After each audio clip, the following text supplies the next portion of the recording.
Hey class, I want to talk a little bit about paraphrasing and how it's going to be useful when you're doing science readings. I know we've talked about paraphrasing a bit in English 101. It's just an important concept. It gets taught in English 108 also. It's something that your professors in all your disciplines are going to expect you to be able to do with the readings that they give you. So, paraphrasing is something we've also done. We've done this in English 108 in terms of annotations, right? Where I've had you put things in your own words, put main ideas in your own words in the margins and stuff.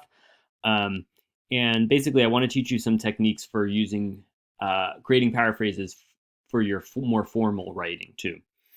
So, a paraphrase is a restatement. It can be the same or a different length as the original. You have to use different words. A lot of times you reorganize or reimagine the sentence structure. So you don't necessarily follow the sentence structure of the original. Um, Sometimes I call that a robo paraphrase, where you go in and kind of stick in synonyms for each of the words. That tends to be ineffective. You want to remain faithful to the intended meaning of the original. And what you're trying to do a lot of times when you paraphrase is put the original into simpler language. This is why it's particularly useful a lot of times in the sciences where you may get a pretty technical definition of something. So you might, one strategy is to kind of think about, all right, how would I explain this to a coworker or to a younger sibling or something like that? So you're trying to make it reader friendly. You're trying to make it so that everyone can understand it in a plain language. So we've used paraphrasing really as a learning strategy with our annotation, right? Where in the margins we're putting main key ideas and supporting details into our own words. That's just an active reading strategy that helps you to retain and learn material. In your writing, it's going to also demonstrate that you understand what you're reading, and paraphrasing helps you to avoid plagiarism or academic dishonesty, right?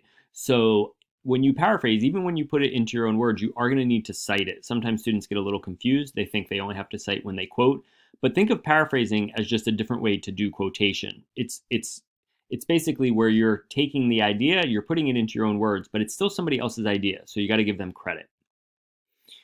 And just some other guidelines of things like not to do when you're paraphrasing, right?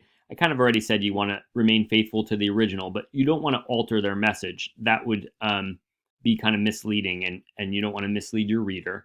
Um, don't eliminate any, you don't want to eliminate something that is important to understanding what the original said. So you don't want to do anything that could lead to a misinterpretation. Okay.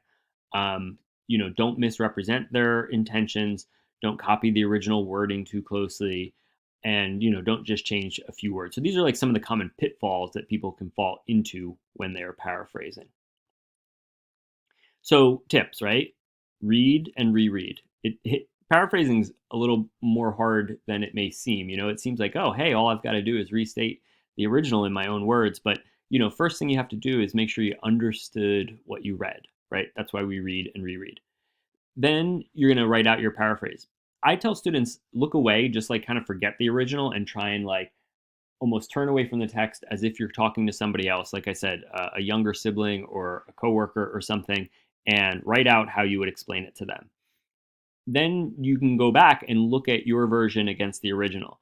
Did you leave anything out? Did you mischaracterize anything? Have you too closely followed the wording of the original anywhere? Okay. Um, and sometimes you may paraphrase like 90% of the original, but there might be like four words in a row that you really want to like retain from the original, and you can use quotation marks for that small part. So it's almost like a mix of a paraphrase and a quotation. Um, and then usually, a lot of times you're paraphrasing. So say you have a paper that you're writing. Say you're writing your second Gladwell paper, right? And you're reading chapter 8 or chapter 9 of Outliers. You might be paraphrasing as you go along. You might be, as you're reading, go like, oh, hey, I can use this in my paper, right? So you'll take that note and you'll do your paraphrase in your notes, and then you might jot down a note saying like, oh, I can use this for however it is that you intend to use it in the paper.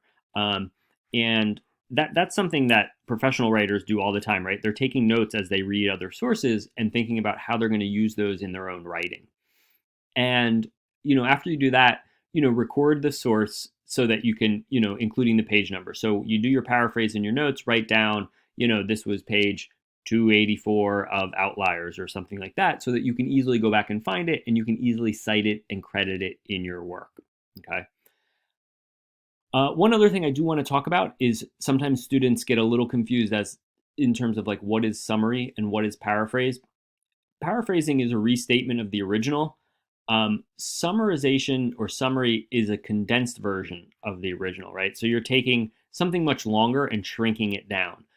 In paraphrase, it may be a little bit shorter or a little bit longer than the original, but paraphrase is always sort of localized. And what I mean by that is you're paraphrasing a specific passage from the original, right? You're not summarizing like an entire section, okay?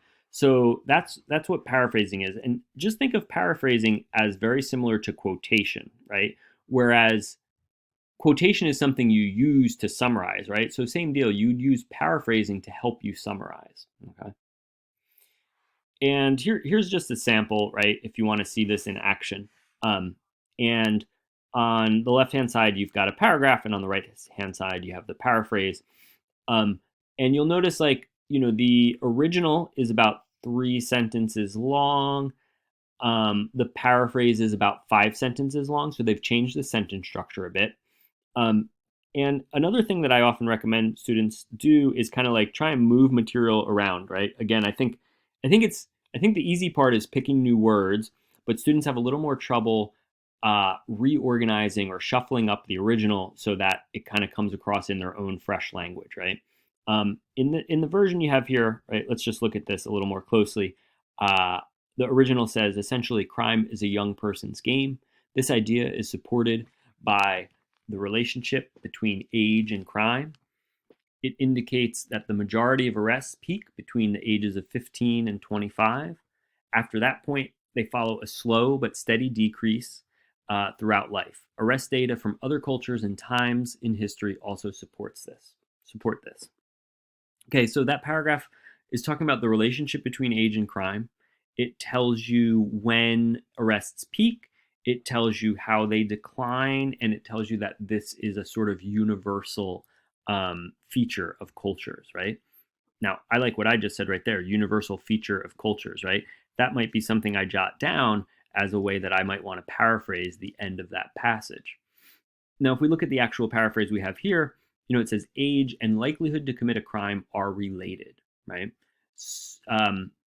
Crime is mostly committed by young people. Most arrests are made for people between 15 and 25 years old. That part might look a little similar to the middle of the original, where it talks about the peak between ages of 15 and 25.